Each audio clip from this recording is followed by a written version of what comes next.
Butter chicken.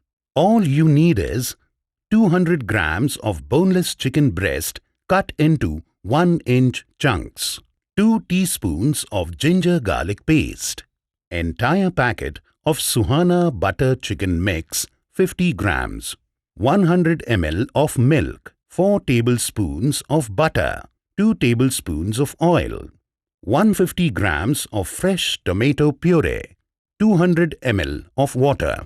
Method of cooking is as follows. Marinate chicken with ginger garlic paste for 15 to 20 minutes. Sauté chicken in 2 tablespoons of butter for 12 to 15 minutes and keep aside. Make a paste of Suhana butter chicken mix with milk. Heat oil in a pan. Add tomato puree and cook for 4 to 5 minutes till oil oozes out. Add the prepared paste and cook for 2 to 3 minutes more.